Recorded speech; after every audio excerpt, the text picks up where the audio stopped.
ಚಂದ್ರಗಿರಿ ಅನ್ನೋ ಹೆಸರಿನ ಒಂದು ಹಳ್ಳಿ ಇತ್ತು. ಆ ಹಳ್ಳಿಯಲ್ಲಿ ರಾಮು ಅನ್ನೋ ರೈತ ಇದ್ದನು. ರಾಮುಗೆ ಒಬ್ಬ ಮಗಳು ಕೂಡ ಇದ್ದಳು.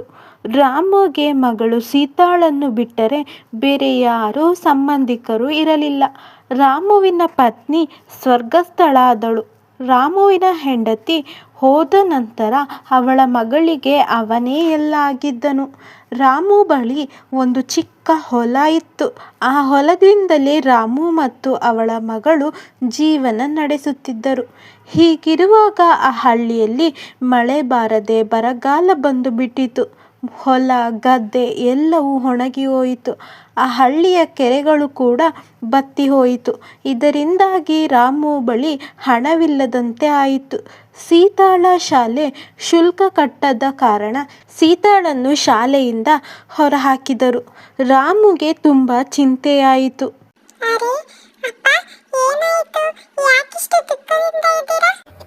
ಏನು ಇಲ್ಲಮ್ಮ.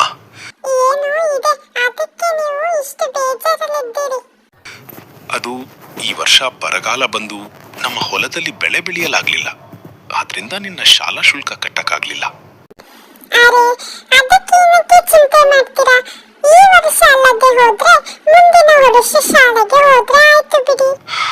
ಮಗ್ಲೇ, ನಿನ್ನ ಭವಿಷ್ಯದ ಬಗ್ಗೆ ಚಿಂತೆ ಆಗ್ತಾ ಇದೆ. ನಾನು ಹೇಗಾದ್ರೂ ಮಾಡಿ ಹಣ ತಂದು ನಿನ್ನ ಶಾಲಾ ಶುಲ್ಕ ಕಟ್ತೇನೆ ಹೇಳುತ್ತಾನೆ. ಸೀತಾ ಅಲ್ಲಿಂದ ಹೋಗುತ್ತಾಳೆ. ರಾಮು ತನ್ನಲ್ಲಿ ತಾನು, ನಾನು ಸೇತುವಿನ ಬಳಿ ಹೋಗಿ ಸಾಲ ತೆಗೆದುಕೊಂಡು ಬರ್ತೇನೆ. ಈಗ ಉಳಿದಿರೋದು ಇದೊಂದೇ ದಾರಿ ಎಂದು ರಾಮು ಚಿಂತಿಸುತ್ತಿದ್ದನು ಎಂದು ಆಲೋಚನೆ ಮಾಡುತ್ತಾನೆ. ಸೇಟು ಆ ಊರಿನಲ್ಲಿ ಬಡ್ಡಿ ವ್ಯವಹಾರ ನಡೆಸುತ್ತಿದ್ದನು. ಅವನ ಬಳಿ ಜನರು ಬಡ್ಡಿಗೆ ಸಾಲ ತೆಗೆದುಕೊಳ್ಳುತ್ತಿದ್ದರು. ಸೇಟುವಿನ ಬಳಿ ಸಾಲ ತೆಗೆದುಕೊಳ್ಳುವವರು ಅವರ ಬಳಿ ಏನಾದ್ರೂ ಒಂದು ಮನೆ, ಮಠ, ಹೊಲ, ಗದ್ದೆ ಇತ್ಯಾದಿಗಳನ್ನು ಅಡವಿಡಬೇಕಿತ್ತು. ಅಡವಿಟ್ಟು ಹಣ ತೆಗೆದುಕೊಳ್ಳಬೇಕಿತ್ತು. ರಾಮು ಮರುದಿನ ಸೇಟು ಮನೆಗೆ ಬಂದನು. ನಮಸ್ಕಾರ ಸೇಠ್ಜಿ. ಏನ್ ರಾಮು, ಇವತ್ತೇನು ನನ್ನ ಮನೆಗೆ ಬಂದಿದ್ಯಾ? ಏನು ವಿಷಯ? ಈ ವರ್ಷ ಮಳೆ ಬಾರದೆ ಬೆಳೆ ಇಲ್ಲದೆ ನನಗೆ ಹಣನೂ ಸಿಗದೆ ಒದ್ದಾಡುತ್ತಿದ್ದೇನೆ. ನನ್ನ ಮಗಳ ಶಾಲಾ ಶುಲ್ಕ ಕಟ್ಟಬೇಕಿತ್ತು. ಅದಕ್ಕೆ ನಿಮ್ಮ ಬಳಿ ಹಣ ಕೇಳೋಣ ಎಂದು ಬಂದೆ. ನಾನು ನಿನಗೆ ಹಣ ಕೊಡ್ತೀನಿ, ಆದ್ರೆ ಒಂದು ಷರತ್ತು. ನೀನು ಹಣ ಕೊಡದೆ ಹೋದ್ರೆ ನಿನ್ನ ಮನೆ, ಹೊಲ ಎಲ್ಲ ನನ್ನದು. ಇದಕ್ಕೆ ನಿನ್ನ ಒಪ್ಪಿಗೆ ಇದೆಯಾ? ಬೇಕು ಸೇಠ್ಜಿ ಎಂದು ಹೇಳುತ್ತಾನೆ. ಸೇಟು ಹಣ ಕೊಡುತ್ತಾನೆ. ಆ ಹಣವನ್ನು ತೆಗೆದುಕೊಂಡು ರಾಮು ಮನೆಗೆ ಬಂದನು. ಸೀತಾ ಬಂದಳು. ಮಗಳಿ, ನಿನ್ನ ಶಾಲೆ ಶುಲ್ಕ ಕಟ್ಟಬೇಕಿತ್ತಲ್ವಾ? ಹೌದು ಮಗಳೇ, ಆದ್ರೆ ಇವಾಗ ನನ್ನ ಬಳಿ ಹಣ ಇದೆ. ಸೇಟುವಿನ ಬಳಿ ಸಾಲ ತೆಗೆದುಕೊಂಡು ಬಂದೆ.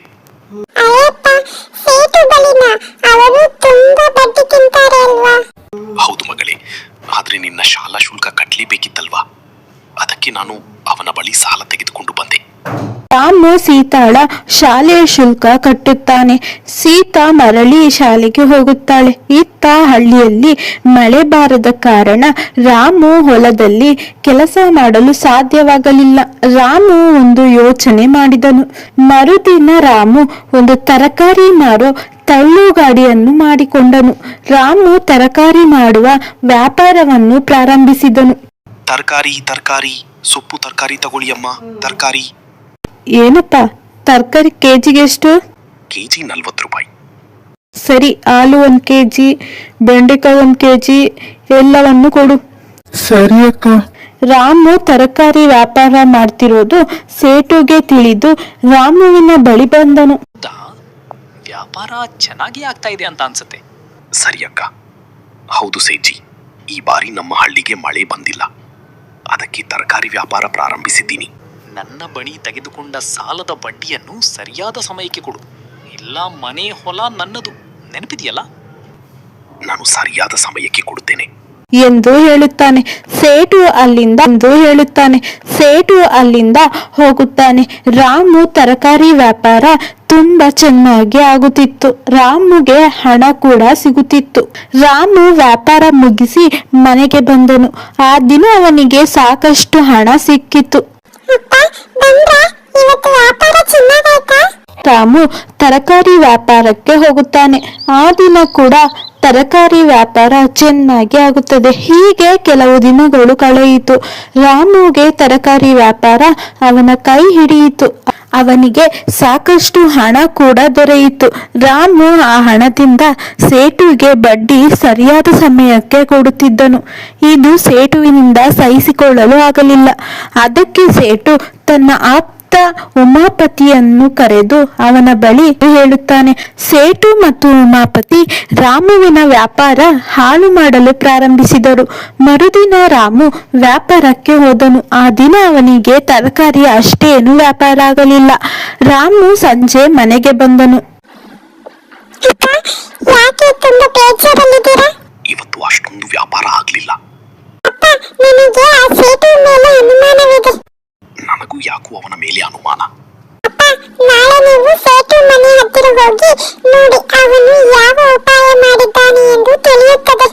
ಸರಿ ಸೀತಾ, ನೀನು ಹೇಳಿದ ಹಾಗೆ ಮಾಡ್ತೇನೆ ಎಂದು ಹೇಳುತ್ತಾನೆ. ಮರುದಿನ ರಾಮು ಸೇಟುವಿನ ಮನೆಯ ಬಳಿ ಬಂದನು.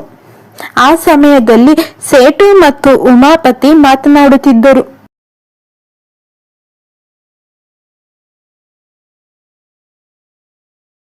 ನಿನ್ನಿಂದ ನನಗೊಂದು ಸಹಾಯ ಆಗಬೇಕು.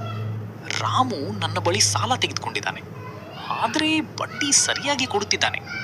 ಅವನ ಆಸ್ತಿ ನನಗೆ ಬೇಕು. ಹೀಗಾದ್ರೂ ಮಾಡಿ ಅವನ ವ್ಯಾಪಾರ ಹಾಳು ಮಾಡಬೇಕು. ಮನೆಗೆ ಬಂದು, ಮಗಳೇ, ನೀನು ಹೇಳಿದ್ದು ನಿಜಾನೇ. ಆ ಸೇಟು ಕೆಲಸನೇ ಇದೆಲ್ಲ. ನಮ್ಮ ಬಳಿ ಹಣ ಇದೆಯಲ್ಲ, ಅದನ್ನು ತೆಗೆದುಕೊಂಡು ಹೋಗಿ ಸೇಟುಗೆ ಕೊಡುತ್ತೇನೆ. ರಾಮು ಹಣವನ್ನು ತೆಗೆದುಕೊಂಡು ಹೋಗಿ ಸೇಟುವಿನ ಎಲ್ಲಾ ಸಾಲವನ್ನು ತೀರಿಸುತ್ತಾನೆ. ಇದರಿಂದ ಸೇಟುಗೆ ತಾನು ರಾಮುವಿನ ಮನೆ ಹೊಲ ಕಸಿದುಕೊಳ್ಳಲು ಆಗಲಿಲ್ಲವೆಂದು ಬೇಸರಗೊಂಡನು. ರಾಮು ಮತ್ತೆ ತರಕಾರಿ ವ್ಯಾಪಾರ ಪ್ರಾರಂಭಿಸಿದನು. ಇದರಿಂದ ರಾಮು ಮತ್ತು ಅವನ ಮಗಳು ಸಂತೋಷದಿಂದ ಬದುಕಲು ಪ್ರಾರಂಭಿಸಿದರು. ಇದು ಇಂದಿನ ಸಿಂಪಲ್ ಸ್ಟೋರಿ. ಈ ಸ್ಟೋರಿ ಏನಾದರೂ ನಿಮಗೆ ಇಷ್ಟ ಆದರೆ ಲೈಕ್ ಮಾಡಿ, ಶೇರ್ ಮಾಡಿ, ಸಬ್ಸ್ಕ್ರೈಬ್ ಮಾಡೋದನ್ನು ಮರಿಬೇಡಿ. ಧನ್ಯವಾದ. ವಿದ್ಯಾಪುರಂ ಗ್ರಾಮದಲ್ಲಿ ಗಜಪತಿ ಅನ್ನುವ ಯುವಕನೋರ್ವ ವಾಸವಾಗಿದ್ದನು.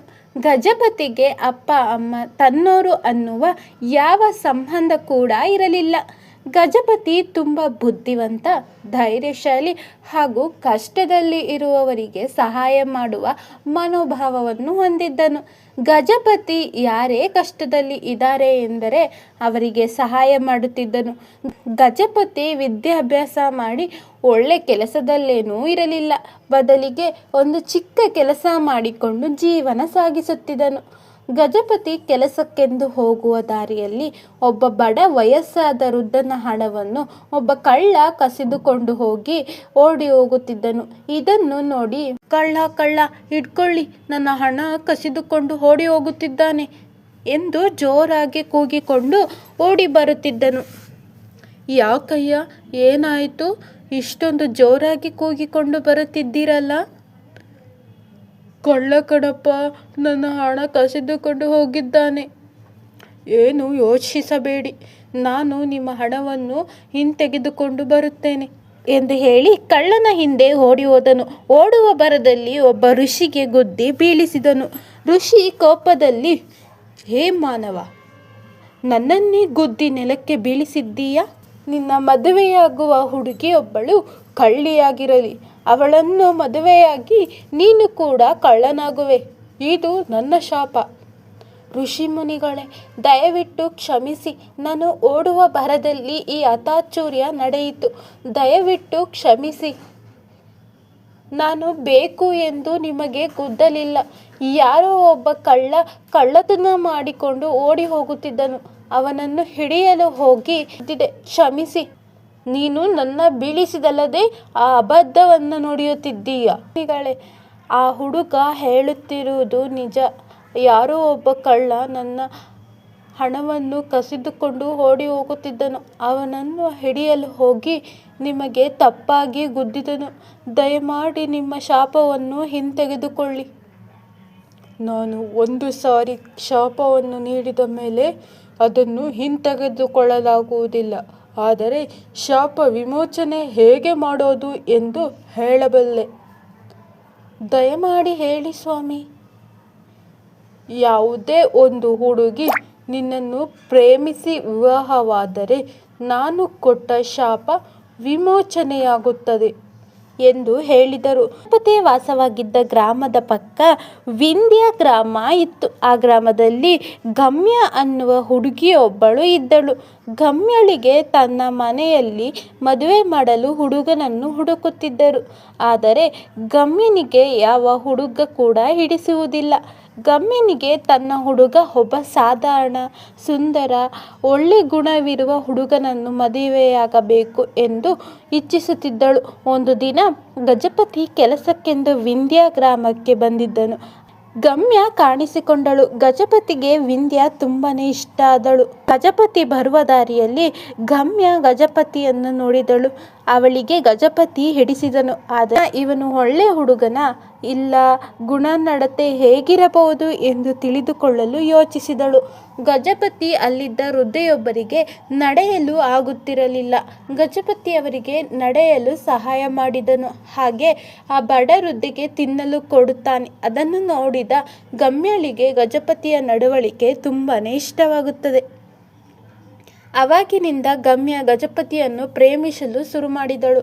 ಗಜಪತಿ ಪ್ರತಿದಿನ ಕೆಲಸಕ್ಕೆಂದು ವಿಂಧ್ಯ ಗ್ರಾಮಕ್ಕೆ ಹೋಗುತ್ತಿದ್ದನು. ಗಜಪತಿಯನ್ನು ನೋಡಲು ಗಮ್ಯ ದಿನಾಲು ಬರುತ್ತಿದ್ದಳು.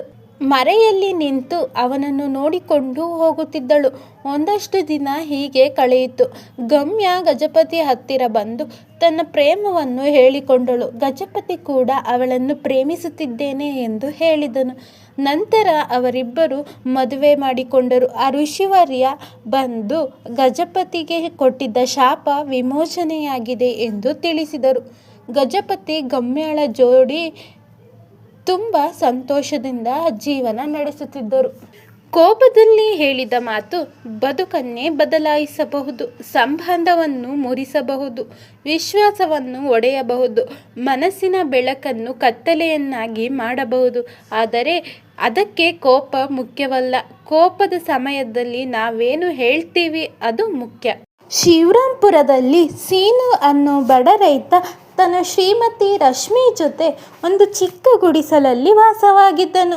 ಸೀನು ಜೀವನಾಧಾರಕ್ಕೆಂದು ತನ್ನ ಒಂದು ಚಿಕ್ಕ ಹೊಲದಲ್ಲಿ ಕೆಲಸ ಮಾಡಿಕೊಂಡು ತನ್ನ ಹೆಂಡತಿಯನ್ನು ಸಾಕುತ್ತಿದ್ದನು. ಹೀಗೆ ಒಂದಷ್ಟು ದಿನಗಳು ಮಳೆ ಬಾರದೆ ಬೆಳೆ ಇಲ್ಲದೆ ಸೀನು ಕಂಗಾಲಾಗಿ ಹೋದನು. ಅವನ ಜಮೀನಿಗೆ ಬಾವಿಯಿಂದ ನೀರು ಹಾಯಿಸಲು ಅವನ ಬಳಿ ಬಾವಿ ಇರಲಿಲ್ಲ. ಬಾವಿ ತೆಗೆಸಲು ಹಣವಿರಲಿಲ್ಲ. ಇದರಿಂದಾಗಿ ಅವನ ಹೊಲ ಪೂರ್ತಿಯಾಗಿ ಒಣಗಿ ಬರಡು ಭೂಮಿ ಆಯಿತು. ಅಲ್ಲಿ ಬೆಳೆ ಬೆಳೆಯಲು ಕಷ್ಟ ಆಗುತ್ತಿತ್ತು. ಅವರಿಗೆ ಜೀವನ ಮಾಡಲು ತುಂಬ ಕಷ್ಟವಾಯಿತು. ಸೀನು ಹೆಂಡತಿ ಮನೆಯಲ್ಲಿ ಲಕ್ಷ್ಮೀ ಪೂಜೆ ಮಾಡಬೇಕು ಎಂದು ಯೋಚಿಸಿ ತನ್ನ ಗಂಡ ಸೀನು ಬಳಿ ಬಂದು, ರೀ, ನಾನು ಲಕ್ಷ್ಮೀ ಪೂಜೆ ಮಾಡಬೇಕು ಎಂದು ಅಂದುಕೊಂಡಿದ್ದೇನೆ. ಲಕ್ಷ್ಮೀ ಪೂಜೆ ಮಾಡಿದರೆ ನಮಗೆ ತುಂಬ ಒಳ್ಳೆಯದಾಗುತ್ತೆ, ನಮ್ಮ ಕಷ್ಟ ತೀರಿ ಹೋಗುತ್ತೆ. ನೀವು ಹೇಗಾದರೂ ಮಾಡಿ ಲಕ್ಷ್ಮೀ ದೇವರ ಫೋಟೋವನ್ನು ತೆಗೆದುಕೊಂಡು ಬನ್ನಿ. ರಶ್ಮಿ, ನನ್ನ ಜೊತೆ ಪೂಜೆ ಸಾಮಗ್ರಿ ತರುವಷ್ಟು ಹಣವಿಲ್ಲ. ಹಾಗೆ ನಮ್ಮ ಹೊಲ ಕೂಡ ಬತ್ತಿ ಹೋಗಿದೆ. ನಾನು ಹೇಗೆ ಪೂಜೆ ಸಾಮಗ್ರಿ ತರೋದು? ಏನಾದರೂ ಕೆಲಸ ಮಾಡಿ ಬಂದ ಹಣದಿಂದ ತೆಗೆದುಕೊಂಡು ಬನ್ನಿ ಎಂದು ಹೇಳಿ ಅವನಿಗೆ ಒಂದು ಬ್ಯಾಗಿನಲ್ಲಿ ರಾಗಿ ಅಂಬಲಿ ಹಾಕಿದ್ದ ಬಾಟಲಿ ಇಟ್ಟು ಕಳುಹಿಸಿದಳು. ಸೀನು ಎಲ್ಲಾದರೂ ಕೆಲಸ ಸಿಗಬಹುದಾ ಎಂದು ಹುಡುಕುತ್ತಾ ಹೋಗುವಾಗ ಅವನಿಗೆ ಒಬ್ಬ ಬಡ ಸಾಧುಗಳು ಒಂದು ಮರದ ಕೆಳಗೆ ಕುಳಿತಿದ್ದರು. ಕುಡಿಯೋದಕ್ಕೆ ಸ್ವಲ್ಪ ನೀರು ಇದ್ದರೆ ಕೊಡು, ತುಂಬ ಹಸಿವಾಗುತ್ತಿದೆ. ಅಯ್ಯ, ನನ್ನ ಬಳಿ ಸ್ವಲ್ಪ ರಾಗಿ ಗಂಜಿ ಇದೆ, ತೆಗೆದುಕೊಳ್ಳಿ ಎಂದು ಹೇಳಿ ಕೊಡುತ್ತಾನೆ. ಆ ಸಾಧು ರಾಗಿ ಗಂಜಿ ಕುಡಿದು ಸೀನುನ ಹರಸಿದರು. ನಂತರ ಸೀನು ಕೆಲಸಕ್ಕೆಂದು ಹೋದನು. ಸಂಜೆ ಸೀನು ಮನೆಗೆ ಬಂದನು. ಅವನು ಸ್ವಲ್ಪ ಹಣವನ್ನು ದುಡಿದುಕೊಂಡು ತೆಗೆದುಕೊಂಡು ಬಂದಿದ್ದನು. ರಶ್ಮಿ ಆ ಹಣ ತೆಗೆದುಕೊಂಡು ಹೋಗಿ ಲಕ್ಷ್ಮೀ ಪೂಜೆಗೆ ಬೇಕಾದ ವಸ್ತು ತರಲು ಹೇಳಿದಳು. ಸೀನು ಫೋಟೋ ಅಂಗಡಿಗೆ ಹೋಗಿ ಕೇಳಿದರೆ ತುಂಬ ಜಾಸ್ತಿ ಇದೆ, ಇಷ್ಟು ಪಗಾರ್ ಸಾಕೋಗೋದಿಲ್ಲ ಎಂದು ಹೇಳಿದನು. ಸೀನು ಮತ್ತೆ ಕೆಲಸಕ್ಕೆ ಹೋಗಿ ಹಣ ಸಂಪಾದನೆ ಮಾಡಿಕೊಂಡು ಬಂದನು. ಆದರೂ ಲಕ್ಷ್ಮೀ ಪೂಜೆಗೆ ಬೇಕಾದ ವಸ್ತು ತೆಗೆದುಕೊಳ್ಳಲು ಸಾಕಾಗಲಿಲ್ಲ. ಅವರು ಎಷ್ಟೇ ಕಷ್ಟಪಟ್ಟರೂ ಅವರಿಗೆ ಹಣ ಸಾಕಾಗೋದೇ ಇಲ್ಲ. ಸೀನು ಜಮೀನ್ದಾರರ ಬಳಿ ಹೋಗಿ ಸಾಲವನ್ನು ಕೇಳಿದನು. ಆದರೆ ಯಾವ ಜಮೀನ್ದಾರ ಕೂಡ ಅವನಿಗೆ ಸಾಲವನ್ನು ಕೊಡಲಿಲ್ಲ. ಒಂದು ಸಂಜೆ ಸೀನು ರಶ್ಮಿ ಮನೆಯ ಮುಖ್ಯ ದ್ವಾರದ ಬಳಿ ನಿಂತು, ನಾವು ಎಷ್ಟೇ ಕಷ್ಟಪಟ್ಟರೂ ಹಣ ಹೊಂದಿಸಲು ಆಗುತ್ತಿಲ್ಲ, ಏನು ಮಾಡೋದು? ನೋಡೋಣ ರಶ್ಮಿ, ನಾವು ಯಾರಿಗೂ ಅನ್ಯಾಯ ಮಾಡಿಲ್ಲ, ಕೆಟ್ಟದ್ದನ್ನು ಬಯಸಿಲ್ಲ. ಆ ದೇವರಿಗೆ ನಾವು ಪೂಜೆ ಮಾಡಬೇಕು ಅಂತ ಅಂದರೆ ಅವರೇ ಪೂಜೆ ಮಾಡಿಸ್ಕೊಡ್ತಾರೆ, ನೀನೇನು ಯೋಚನೆ ಮಾಡಬೇಡ ಎಂದು ಹೇಳುತ್ತಾನೆ. ಗ್ರಾಮದಲ್ಲಿ ಮಳೆ ಜೋರಾಗಿ ಬಂದಿತ್ತು. ಅದನ್ನು ನೋಡಿ ಸೀನು ರಶ್ಮಿ ತುಂಬಾನೇ ಖುಷಿಪಟ್ಟರು. ತಮ್ಮ ಕಷ್ಟ ತೀರಿತು ಎಂದು ಸಂತಸಪಟ್ಟರು. ಅವರ ಮನೆಯ ಮುಂದೆ ಒಂದು ಮಾವಿನ ಮರದ ಕೆಳಗೆ 2 ಮಡಿಕೆಗಳಲ್ಲಿ ಚಿನ್ನದ ನಾಣ್ಯಗಳು ಫಳಫಳ ಎಂದು ಹೊಳೆಯುತ್ತಿತ್ತು. ಅದನ್ನು ನೋಡಿ ಆಶ್ಚರ್ಯದಿಂದ ಮಡಿಕೆಗಳನ್ನು ತೆಗೆದುಕೊಂಡು ಬಂದರು. ಆ ಚಿನ್ನದ ನಾಣ್ಯದಿಂದ ಲಕ್ಷ್ಮಿ ಪೂಜೆಗೆ ಬೇಕಾದ ಎಲ್ಲ ವಸ್ತು, ಲಕ್ಷ್ಮಿ ಫೋಟೋ ತೆಗೆದುಕೊಂಡು ಬಂದು ಪೂಜೆ ಮಾಡಿದರು. ಸೀನು ತಾನು ಶ್ರೀಮಂತ ಆದೆನೆಂದು ಹಿಗ್ಗಲಿಲ್ಲ. ಇಲ್ಲದವರಿಗೆ, ಭಿಕ್ಷುಕರಿಗೆ, ಬಡವರಿಗೆ ದಾನ ಮಾಡುತ್ತಿದ್ದನು. ಅವನ ಒಳ್ಳೆತನ ಅವರನ್ನು ಕಾಪಾಡಿತು. ದಾನ ಮಾಡೋದು ಎಂದರೆ ಜಾಸ್ತಿ ಇದ್ದಾಗ ಕೊಡೋದು ಅಲ್ಲ, ಇರೋದರಲ್ಲಿ ಹಂಚಿಕೊಳ್ಳುವ ಮನಸ್ಸು ಇರಬೇಕು. ಹಣ ಬಂದಾಗ ಹೆಮ್ಮೆ ತೋರುವವರು ಹಲವರು, ಆದರೆ ಕಳೆದುಕೊಳ್ಳದೆ ಇನ್ನೊಬ್ಬರಿಗೆ ನೆರವಾಗುವವರು ಇದ್ದಾರೆ. ಅವರೇ ಜೀವನದ ನಿಜವಾದ ಶ್ರೀಮಂತರು. ಇದು ಇಂದಿನ ಕತೆ. ಈ ಕತೆ ಏನಾದರೂ ನಿಮಗೆ ಇಷ್ಟ ಆಗಿದ್ದರೆ ನಮ್ಮ ಚಾನಲ್ಗೆ ಸಬ್ಸ್ಕ್ರೈಬ್ ಮಾಡಿ, ಲೈಕ್ ಮಾಡಿ, ಶೇರ್ ಮಾಡಿ. ಧನ್ಯವಾದಗಳು. ಅದು ಸುಂದರವಾಗಿ ಕಾಣುತ್ತಿದ್ದ ಪ್ರಕೃತಿ. ಅಲ್ಲಿ ಪರಿಸರ ಹಚ್ಚ ಹಸುರಿನಿಂದ ಕಂಗೊಳಿಸುತ್ತಿತ್ತು. ಆ ಊರಿನ ಹೆಸರು ಪಾಂಡುಪುರ. ಅಲ್ಲಿನ ಜನರು ವ್ಯವಸಾಯ ಮಾಡುತ್ತಾ ತಮ್ಮ ಜೀವನವನ್ನು ಸಾಗಿಸುತ್ತಿದ್ದರು. ಒಂದಷ್ಟು ದಿನಗಳು ಕಳೆದವು. ಒಂದು ದಿನ ಮಧ್ಯಾಹ್ನ ನಿಂಗಮ್ಮ ಅಳುತ್ತಾ ಕುಳಿತಿದ್ದಳು. ಜನರೆಲ್ಲ ನಿಂಗಮ್ಮ ಯಾಕೆ ಅಳುತ್ತಿದ್ದಾಳೆ ಎಂದು ಅವಳ ಮನೆ ಮುಂದೆ ಬಂದು ನಿಂತು ನೋಡುತ್ತಿದ್ದರು. ನಿಂಗಮ್ಮ ಬಿಕ್ಕಿ ಬಿಕ್ಕಿ ಅಳುತ್ತಾ, ಅಯ್ಯೋ, ನನ್ನ ಒಂಟಿ ಮಾಡಿ ಈ ಭೂಮಿಯಿಂದ ಹೊರಟು ಹೋದಲ್ಲಯ್ಯ. ಚಿಕ್ಕ ಚಿಕ್ಕ ಮಕ್ಕಳಿದ್ದರೆ ಅವರಿಗೆ ಮದುವೆ ಮಾಡದೆ ಅವರ ಹೊಣೆಯನ್ನು ನನ್ನ ಮೇಲೆ ಹಾಕಿ ನೀನು ನನ್ನ ಬಿಟ್ಟು ಹೋದಲ್ಲಯ್ಯ ಎಂದು ಜೋರಾಗಿ ಅಳುತ್ತಾ ಮಾತನಾಡುತ್ತಿದ್ದಳು. ಶಿವಯ್ಯನ ಅಂತ್ಯಕ್ರಿಯೆ ಮಾಡಿದರು.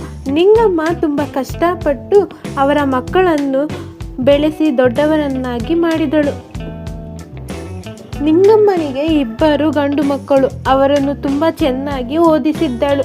ಒಂದು ದಿನ ದೊಡ್ಡ ಮಗ ಮದುವೆ ಮಾಡಿಕೊಂಡು ನಿಂಗವ್ವನ ಮನೆ ಮುಂದೆ ಬಂದು ನಿಂತರು. ನಿಂಗವ್ವ ಸ್ವಲ್ಪ ಹೊತ್ತು ಬೈದು ನಂತರ ತನ್ನ ಮಗನ ಖುಷಿನೇ ತನ್ನ ಖುಷಿ ಎಂದು ಭಾವಿಸಿ ಅವರನ್ನು ಮನೆ ತುಂಬಿಸಿಕೊಂಡಳು. ಒಂದು ದಿನ ಗಪ್ಪ ತನ್ನ ಹೆಂಡತಿ ರಮ್ಯಾ ಜೊತೆ ನಿಂಗವ್ವನ ಮುಂದೆ ಬಂದು ನಿಂತರು. ನಿಂಗವ್ವ, ಏನೋ ವಿಷಯ ಜಗ್ಗಪ್ಪ? ಅಮ್ಮ, ನಾನು ಫಾರಿನ್ಗೆ ಹೋಗಿ ಜೀವನ ಮಾಡಬೇಕು ಅಂತ ಅಂದುಕೊಂಡಿದ್ದೇನೆ.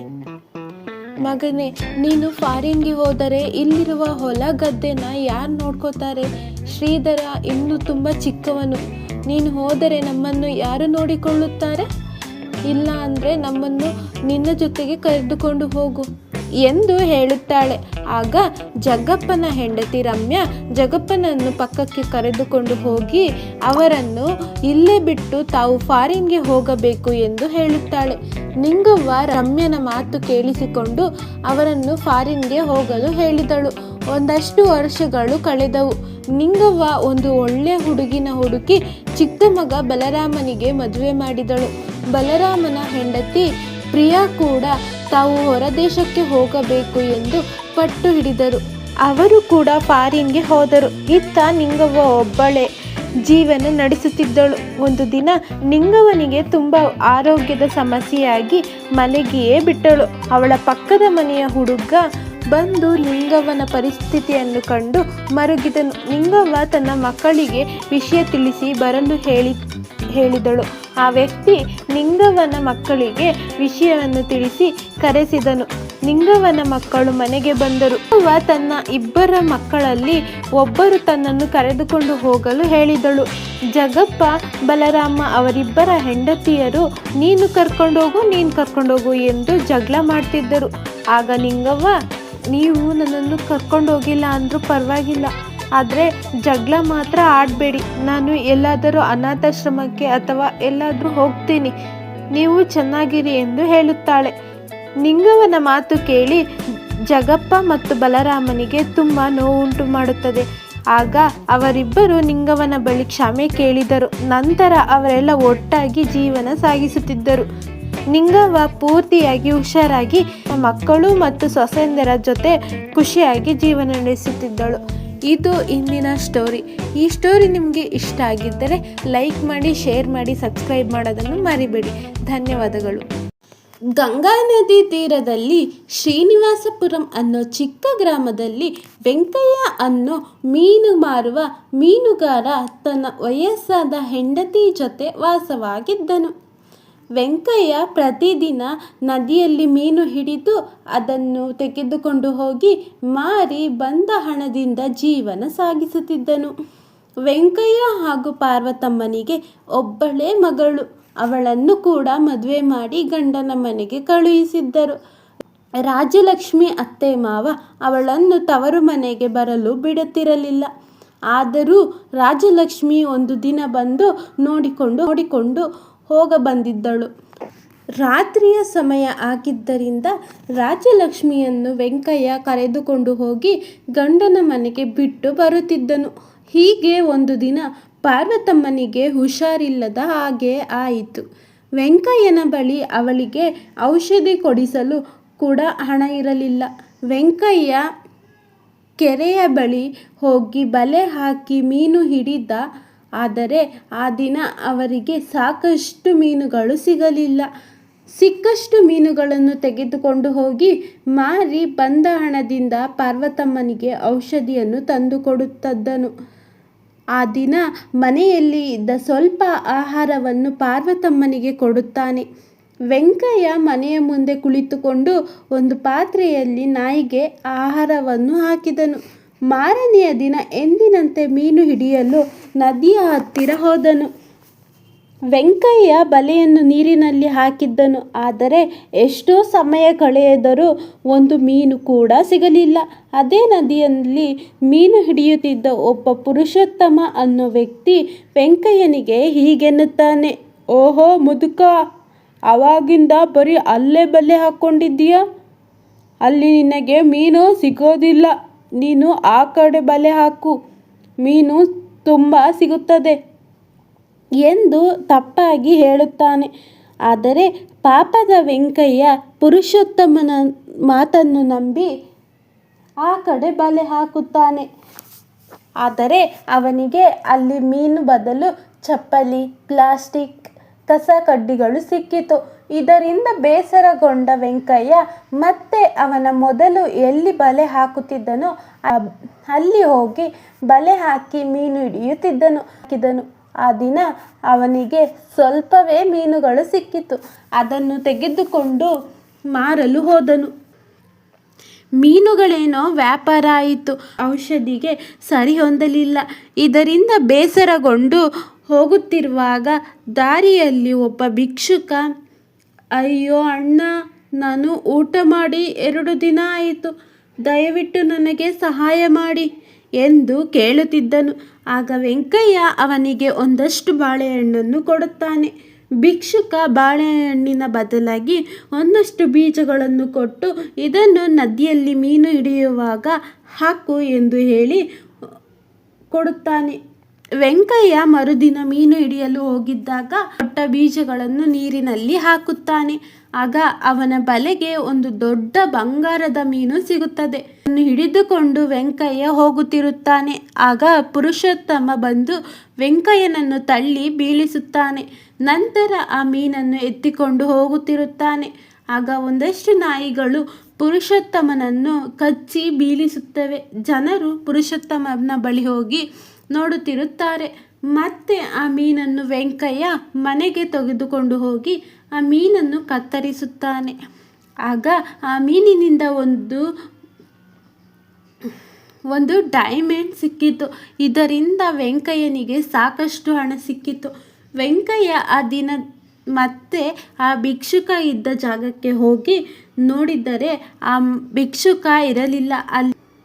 ಅಲ್ಲಿ ಕೆಲ ಜನರನ್ನು ವಿಚಾರಿಸಿದನು, ಆದರೆ ಯಾರಿಗೂ ಗೊತ್ತಿರಲಿಲ್ಲ. ವೆಂಕಯ್ಯ ಮನೆಗೆ ಬಂದು ತನ್ನ ಶ್ರೀಮತಿ ಜೊತೆ ಖುಷಿಯಾಗಿ ಇದ್ದನು. ದೇವರು ಯಾವಾಗ, ಎಲ್ಲಿ, ಯಾರಿಗೆ, ಹೇಗೆ ಜೊತೆಯಾಗುತ್ತಾನೆ ಅಂತ ಗೊತ್ತಾಗೋದೇ ಇಲ್ಲ. ನಮ್ಮ ಹತ್ರ ಒಳ್ಳೆತನ, ಶ್ರದ್ಧೆ ಇದ್ದರೆ ಆಗ ದೇವರೇ ಯಾವುದಾದರೂ ಒಂದು ರೂಪದಲ್ಲಿ ಬಂದು ಸಹಾಯ ಮಾಡುತ್ತಾನೆ.